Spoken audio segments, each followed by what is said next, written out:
सर्वांना मैत्रीपूर्ण जय भीम. आज तुमच्यासमोर भाषण करण्याचं कारण हेच की आज माता रमाई यांची 126वी जयंती आपण आपल्या गावामध्ये, शहरामध्ये, नगरामध्ये मोठ्या उत्साहाने साजरी करतोय. डीजे लावून मिरवणुका काढतोय. पण खरंच प्रत्येकाला माता रमाई, माता भीमाई, माता जिजाई, माता सावित्री यांचे कार्य आपणाला माहीत आहे काय?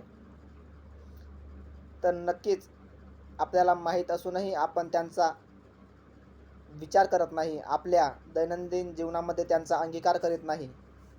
म्हणून मी आज माता रमाईच्या जयंतीनिमित्तानं, त्यांच्या 126व्या जयंतीनिमित्तानं त्यांच्या पावन स्मृतीस विनम्र अभिवादन करून आपल्यासमोर त्यांच्या जीवन कार्याविषयी काही माहिती सांगणार आहे. सर्वप्रथम आपण सुरुवात करूया त्यांच्या जन्मापासून. माता रमाईचा जन्म झाला तो 7 फेब्रुवारी 1897 रोजी वनंदगाव या ठिकाणी. त्यांच्या वडिलांचे नाव भिक्खू धोत्रे व आईचे नाव रुक्मिणीबाई असे होते. त्यांनी पुढे धोत्रे हे नाव बदलवून वलंगकर असे केले असतानासुद्धा त्यांना आज आपण कोणत्या नावाने ओळखतोय? माता रमाई यांचा अभ्यास करत असताना विविध पैलू आपल्यासमोर निश्चितच उभे असतात. त्याचा आपण सर्व अंगाने विचार करायला हवा. भिक्खू धोत्रे यांना 4 मुलं झाली. त्यापैकी मोठी मुलगी ही दापोलीला दिली होती. त्यानंतर माता रमाई आणि त्याही नंतर त्यांच्या भगिनी गौरी आणि त्यांचा भाऊ शंकर असे एकूण 4 जण होते. काही काळामध्ये त्यांच्या वडिलांचा मृत्यू झाला.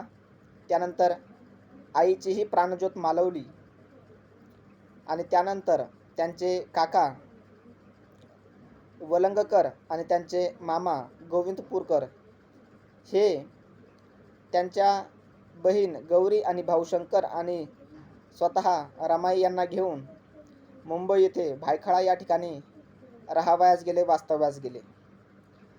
असे असताना पूर्वीच्या काळी माता रमाई ह्या राहिलेल्या 3 भावंडापैकी मोठ्या असल्याने त्यांचं वय झाले असल्या कारणाने त्यांचा लग्नाचा विषय समोर आला आणि त्यानंतर त्यांच्या मामांनी, त्यांच्या काकांनी सर्वांनी विचार करून नवरा मुलगा शोधण्यास सुरुवात केली. हे सुरू असताना त्यांना त्यावेळे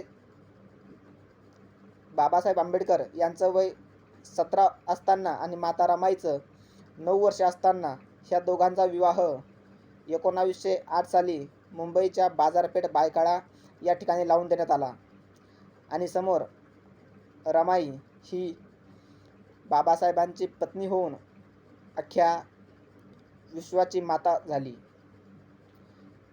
हा जीवन संघर्ष सुरू असताना आपण त्यांच्या विविध कार्यावर उजाळा देऊन चालणार नाही, तर त्यांनी जे आपल्यासाठी कष्ट उपसले, जो संघर्ष केला आणि जी बाबासाहेबांना साथ दिली, ते निश्चितच आपण सोडून देणे योग्य होणार नाही. एवढे असताना माता रमाई यांनी त्या काळामध्ये गवऱ्या थापून, सरपण वेचून आपला उदरनिर्वाह केला. हे असताना डिसेंबर 1912 मध्ये त्यांना पहिला मुलगा झाला. त्याचं नाव ठेवलं यशवंत. यशवंत हे नाव ठेवण्यात आलं कारण महात्मा फुले आणि माता सावित्री यांनी जो दत्तक मुलगा घेतला होता यशवंत, म्हणून ते कार्य पुढे चालावं या उद्देशानं त्यांनी आपल्या स्वतःच्या मुलाचं नावसुद्धा यशवंत असं ठेवलं. असं बघता बघता 1 वर्ष निघून गेलं आणि 2 फेब्रुवारी 1913 साली रामजी सुभेदारांचा मृत्यू झाला.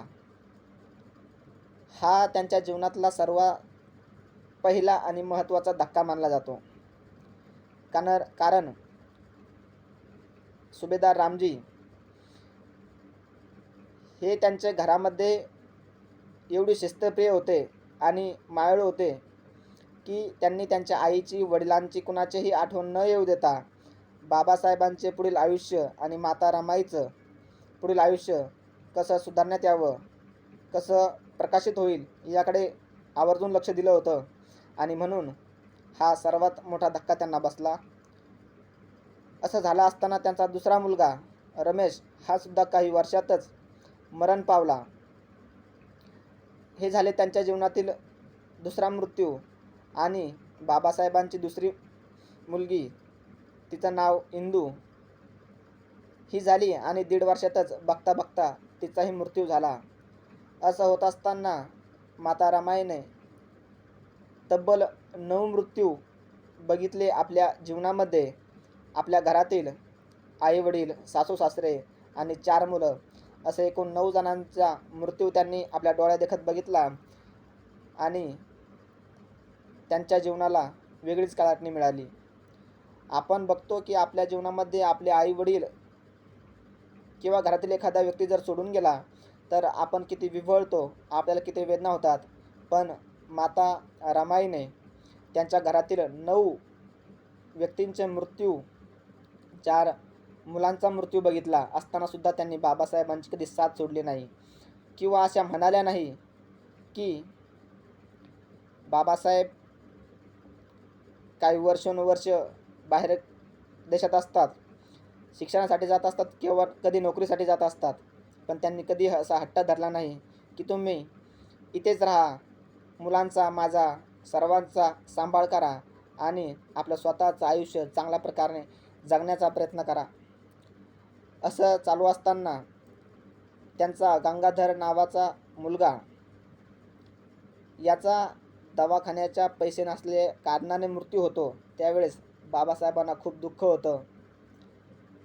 आणि माता रमाईला सुद्धा माहीत असतं की आपण जर असा पैसा खर्च केला तर आपला एक मुलगा गेला, पण असे भविष्यामध्ये आपल्या समाजातील किती मुलं आणि किती मुली यांचा मृत्यू होईल हे अगणित आहे. म्हणून पुढे लंडनहून बाबासाहेब ज्यावेळेस भारतात आले, बॅरिस्टर झाले आणि भारतात आले, त्यावेळेस त्यांच्या स्वागतासाठी सर्व नेते मंडळी आवर्जून हजर होती. आणि त्यावेळेस माता रमाईलाही सुद्धा आपले पती बॅरिस्टर झाले हे आनंदामध्ये त्यांना त्यांच्या स्वागतासाठी जायचं होतं. पण घरात बघते तर एकही साडी चांगल्या प्रकारची नाही. प्रत्येक साडी फक्त 2 साड्या आणि त्याही 2 साड्या एकमेकांना थिगळं लावलेल्या असायच्या. मग माता रमाईला प्रश्न पडला की आता मी जाऊ कशी.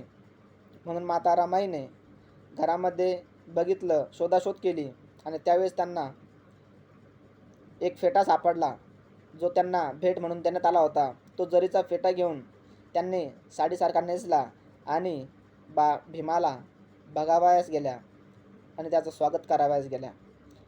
अशा होत्या माता रमाई. एवढंच नव्हे तर त्यांनी स्वतःच्या जीवनामध्ये प्रचंड उपासमार सहन केली. उपासमार सहन करत असताना त्यांनी स्वतःचा स्वाभिमान मात्र कधीही दुखावला नाही आणि दुसऱ्या खाली आपला स्वाभिमान कधीही जाऊ दिला नाही. त्यांनी फक्त जीवनामध्ये 37 वर्ष आयुष्य जगल्या. एवढं असतानासुद्धा त्या कितीतरी पिढ्यांचं आयुष्य लिहून गेल्या हे आपण अधोरेखित करायला हवं. डॉक्टर बाबासाहेब आंबेडकर यांना घडविण्यासाठी निश्चितच रमाईचा त्याग, संघर्ष आणि साथ होती हे आपण विसरून चालणार नाही. जे रमाईचे उपकार होते ते सुद्धा विसरता कामा नये. आपण विविध अंगांनी माता रमाईचा अभ्यास करूया असे मला म्हणावं वाटतं. की मी काय मांडावं शब्दात तुला रमाई, मी काय मांडावं शब्दात तुला रमाई, शब्द अजून एवढे मोठे झाले नाही, शब्द अजून एवढे मोठे झाले नाही. शेवटी एवढेच म्हणेन की आपण वाचून घेऊया रमाई आणि समजून घेऊया रमाई. शेवटी त्यांच्या 126व्या जयंतीनिमित्त मी त्यांच्या पावन स्मृतीत पुन्हा एकदा विनम्र अभिवादन करतो. थांबतो. जय भीम, जय भारत. पुन्हा भेटूया.